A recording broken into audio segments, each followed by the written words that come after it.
AP CM YS Jagan జనసేనాని పవన్ మధ్య ఒక డిఫరెంట్ మైండ్ గేమ్ నడుస్తోంది.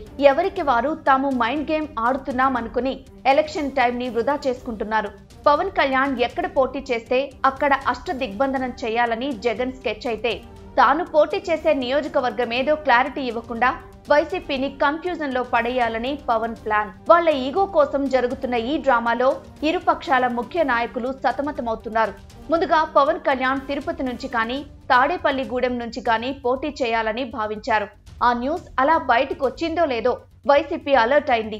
అప్పటి నుంచి పవన్ ని ఓడించడానికి ప్రయత్నాలు మొదలుపెట్టింది.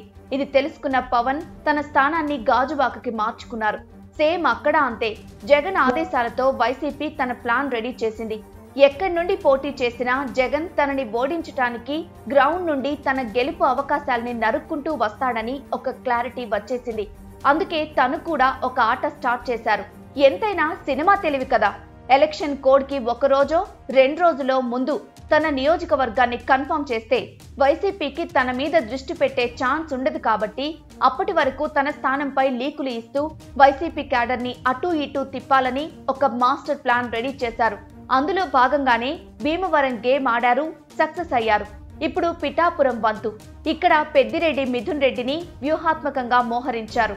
వైసీపీ అధినేత వైఎస్ జగన్మోహన్ రెడ్డి జనసేనలో కీలకంగా ఉన్న క్యాడర్ ని తమ వైపు లాక్కోవాలని ప్రయత్నాలు ప్రారంభించారు.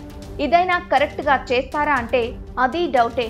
నామినేషన్ టైంకి ఇంకో ప్లేస్ చెప్పినా ఆశ్చర్యం లేదు. అలా కాకుండా ఎంపీగా పోటీ చేస్తా అని ట్విస్ట్ ఇచ్చినా పెద్దగా పట్టించుకోరు. ఎందుకంటే క్యాడర్ ని ముందుగానే అలా సమాయత్తం చేశారాయన. ఇలా వైసీపీని కన్ఫ్యూజన్ లో పడేస్తూ వారి చేత కోట్లు వృధా చేయించి తన ఈగో సాటిస్ఫై చేసుకోవాలని పవన్ మైండ్ గేమ్. మరి జగన్ ఏమన్నా తక్కువవాడా? తాను కూడా ఎక్సలెంట్ మైండ్ గేమ్ ఆడుతున్నారు. పవన్ ని ఎక్కడ పోటీ చేయాలో తెలియని స్థితిలో పడేశారు. తన నియోజకవర్గంలో వర్క్ చేసుకోవడానికి కాస్త టైం కూడా ఇవ్వకుండా పవన్ టైం అంతా తమ గురించి ఆలోచించేలా పథకం రచించారు జగన్. అది వర్కౌట్ అయింది.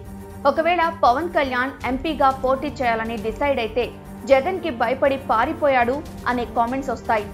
ఇలా ఎవరికి వారు ఆడుతున్న మైండ్ గేమ్ లో ఫైనల్ విన్నర్ ఎవరో తొందరలోనే తేలబోతోంది.